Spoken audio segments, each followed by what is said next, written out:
Raw gave us drama, chaos, and the long-awaited return of Bayley to the ring with one of the most interesting gimmicks in a while.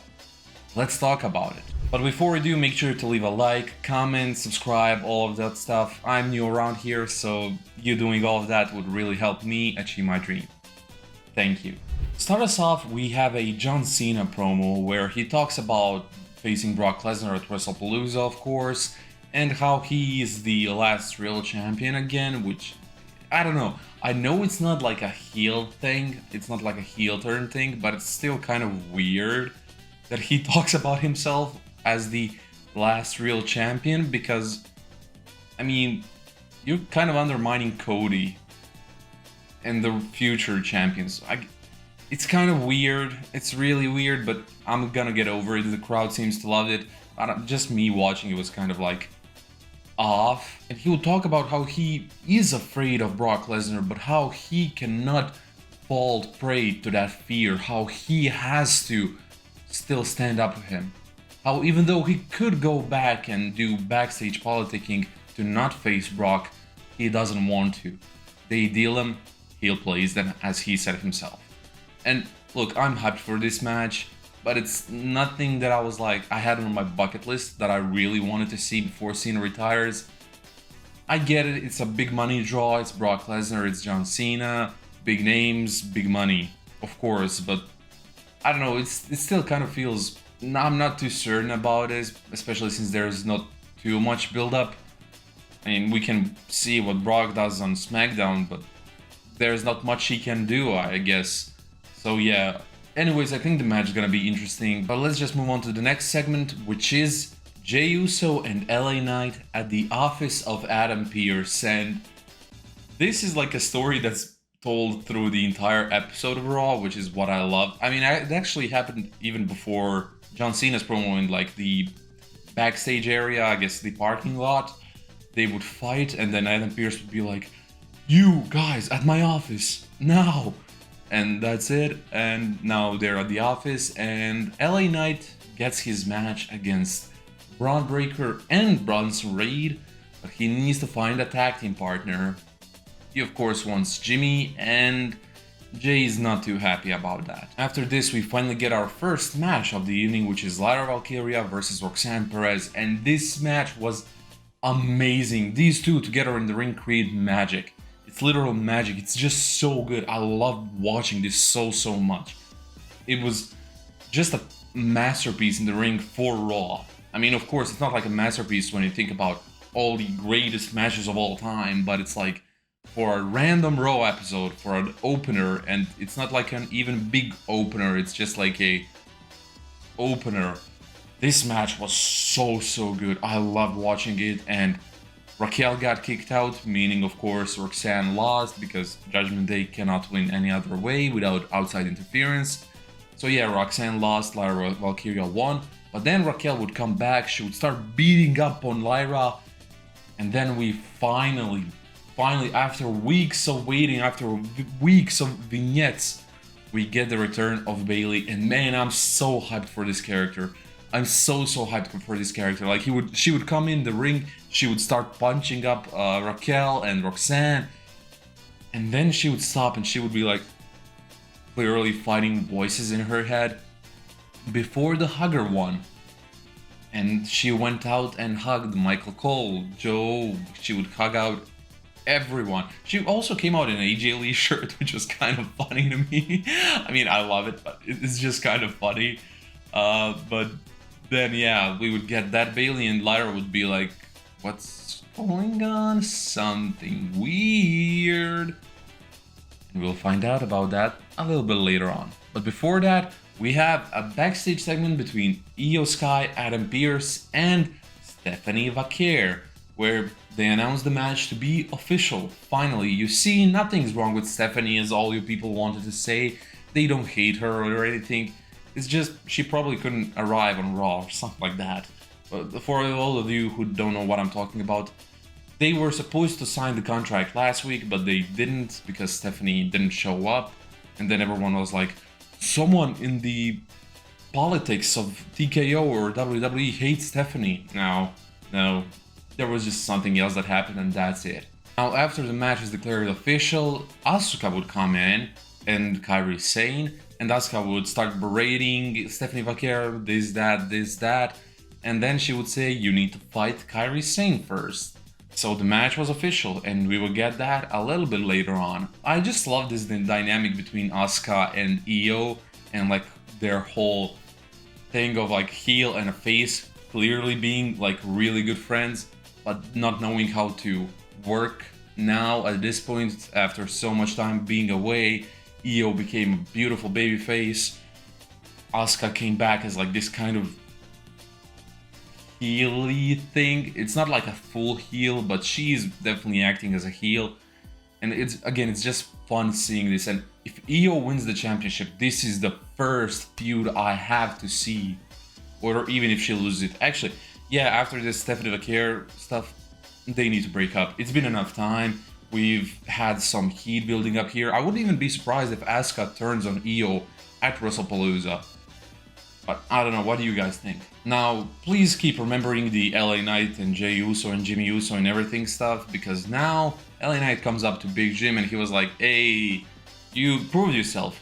You wanna fight with me tonight? And Big Jim is just like, nah, bro, I'm fighting them at Saturday. Nah, not today. And LA Knight's like, what? But Big Jim's just like, nah, I'm sorry, man. I have to fight with my brother soon. And that's it for now. Because next up, we have the, like, a highlight of my week. Every single week for the past couple weeks, and hopefully for many weeks more. I'm talking about CM Punk and AJ Lee versus Seth Rollins and Becky Lynch promos, which are just so entertaining. You can see that all four of these are like actual friends behind the scenes. You can just see that, but I don't care. They're so good. And Becky and Seth, as much as I am excited for AJ Lee and CM Punk to finally be on screen together again, like Seth and Becky are so good together. Like that thing where Seth was like, hey, it's your fault, this is all your fault. And Becky seemed to be mad before like running back into the ring, and it was all just a distraction tactic. And they would beat up on Punk and AJ Lee. That was just so good. That was just so good. I love watching them. I love watching them so much. They're such good heels. They're such good heels, and I hope like they do this stuff more and more often. Like, or I guess not more often, but just like more going into the future. Maybe not too much for not to be oversaturated, because you guys remember the man and the man's man promos back in the day, back when they were like dating, I'm pretty sure. That was just so bad. Like sometimes it just got so bad. And I don't want that to happen here. Of course, they're way more experienced now and everything, but look, still, who knows what would happen. But basically, I'm so excited for this. I love watching these every single week. I can't wait for the match at WrestlePalooza. Then we have another highlight of my week, whenever I get it. It's El Grande Americano versus Dragon Lee. Now, Dragon Lee kind of seems to be just like in random feuds every time. Now, I just can't remember if these two had any link up at Worlds Collide. I did watch it, but it was kind of in the background while I was doing some other stuff. I just don't have enough time to watch like 20 hours of wrestling at this point with college and everything. If you want to help me out with that, just subscribe, leave a like, check out some of my other videos. I would be really appreciative. Sorry for asking for that so much, but yeah. But basically, like, I can't remember these two ever like linked in a bad way, of course, but basically Dragon Lee just seems to be in kind of random feuds every time, which, I mean, at least he's getting TV time. But yeah, El Grande Americano would win with an interference from two other El Grande Americanos, and then we get this picture after the match, which I love it so much. It's beautiful. It's such a beautiful picture. It's the Spider-Man meme, of course. But yeah, that was just so good. I loved it. Now, are we gonna get an El Grande Americano faction? Like, let's be real here. Because I'm kind of expecting it to happen, because that seems to be what all of this is building up to. They're not mad at each other. They're like, oh, we're helping each other out. This is great. So I'm kind of hoping for a real faction where they all have like different names, like El Grande America Uno, El Grande America Dos, El Grande America Tre, and stuff like that. That would be so fun. That would be so fun. And like, imagine they also get like a female El Grande Americano, and then we have Chad Gable coming back from injury, and he's just like, he cannot tell anyone that he is the original El Grande Americano, but he's just still so pissed that someone stole his gimmick. And then we get a faction war between American Made and the El Grande Americanos, which would be just so good. I would love that so much. That would be just like such a great mid-card feud, because I want American Made back on my TV screens. They still show up here and there, but they're basically nowhere to be seen, and I love them so much. The Creeds, Ivy Nile, they're so amazing, and let's not even talk about Chad Gable, how good he is. I know he's off TV with an injury right now, but look, who cares? Like, once he comes back, I want American Made back on my TV screens. I want them feuding with the El Grande Americano, so yeah. Next up, we have another pretty good match. We have Kairi Sane versus Stephanie Vaquer. Stephanie wins. Asuka comes in, she starts attacking Stephanie. Io comes out, she's like berating, I guess, Asuka, and she's telling her, no, don't do that, stop, or something. I don't understand Japanese, and they were yelling at each other in Japanese. I'm guessing that's what she was telling her. Either that or that there was a discount at McDonald's or something. But that's such a bad joke. Never mind, I'll leave it in. But yeah, Asuka would leave, and then we'd get Stephanie standing like behind Io. I was like, there is no way Stephanie's gonna attack her, right? And she didn't. They just had a stare down. It was pretty cool. I'm kind of like excited for this match at WrestlePalooza, because I know the in-ring stuff is gonna be amazing, but I feel bad for Stephanie because this isn't her story. Yet she has to be the centerpiece of it, but it's not her story at all. Like, this is the story of Asuka, Kairi, and Io, so look, I don't know what's gonna happen with her here. I don't know what's gonna happen with Stephanie once she wins the belt, because we're just lacking female heels, and if Asuka turns heel and fights Io, like, yeah, that's still not an opponent for Stephanie Vaquer, so yeah, I'm not so sure about this. Then we have this vignette of Airbnb, a pretty fun vignette, and I'm just glad that they are getting more speaking time right now. I think that's why they wrote off Paul Heyman, because I didn't see any reports that he's actually injured, but like, when you write him off, Airbnb, Braun Breaker and Bronson Reed actually get to speak more than they usually would, and they're just so good. Like, you can see them slowly building up confidence and everything, and this vignette was really good, so I'm loving it. Then we get a backstage fight between Asuka and Io. Nothing much. Again, just, I'm hoping this leads to a WrestlePalooza heel turn, hopefully, because I want this storyline as soon as possible. So yeah, then we get into the Judgment Day celebrations, because Dirty Dom is now 2 belts Dirty Dom, because he won the Mega Campeonato.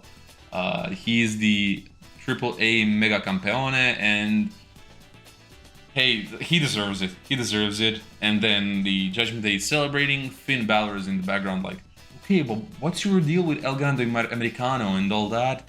Then we get this. We get Rusev. We get Rusev going for the mid-card championship. This is what I was hoping for. This is what I was hoping for after his match against Sheamus, for him to finally be in that like real mid-card. And this is what we get. I think these matches are gonna be so funny, so good. And man, I'm so excited. I'm so excited. And I actually kind of want Rusev to win this belt, because I mean, it's gonna be hard for them to do like heavy duty both in Mexico and on Raw. That's gonna be just unbelievably hard. but still, like, I want Rusev to win this so bad. So yeah, what do you guys think of this upcoming feud? Because it is kind of like not expected, not necessarily two guys I would expect to face each other, but still, like, I think this feud could be really, really good if the cards are played right. Then we get our main event between Jimmy Uso and LA Knight versus Airbnb. And this match was okay, Airbnb won. After the match, they started beating up on Jimmy and LA Knight. Before Jey Uso would run out, steel chair in hand, and he would defend him, he would fend off Airbnb. And then we have this spot where Jey is comforting Jimmy, and then we have LA Knight going into the ring. He's like taking up a chair, and like, you're okay, is LA Knight gonna chair shot Jey? Because that doesn't seem right. I mean, I could see him attacking him, but a chair shot? Like, that seems kind of too much. And then Jey would turn around, and LA Knight would throw the chair, like, outside. They would shake hands. And that was like, oh, okay, so they're not turning anyone heel. That, like, all this was just for show, and now we're back to good old baby faces. No. Because they shook their hands, and then LA Knight went for the BFT. And that's where the show ends. What's going on? Like, honestly, what's going on? I'm loving it, but I have no clue what's going on, and I'm kind of loving that. Like, the fact that I have no clue what's going on, I actually can't even think of what's going on. I could think of theories, but like, none of them sound good. So yeah, I'm loving this so far. I'm actually loving WWE right now. I see so many people complain about it, but I think it's just because all of us, including me, are kind of like fed up, because you watch like 2 shows a week, sometimes 3, of WWE television. Like, you get oversaturated, and of course it gets like boring sometimes. And I see people, the same people, quitting watching WWE at least once a week. And that's kind of like, look man, just enjoy the show. I get it if there's some stuff you don't like and everything, but enjoy the show. You're gonna fall in love again, and that's completely fine. That's like that's a life thing. Even like when you're in a relationship, let's get into that. I don't know how this turned into this, but yeah, I'll be quick with this. Again, it's the same thing. You might get oversaturated of a person. You'll fall in love again. Just don't quit. Don't stop. There's always good stuff. And like, this Raw showed me there's some good stuff. Previous SmackDown showed me there's some good stuff. So yeah, I hope you enjoyed this video, and thank you.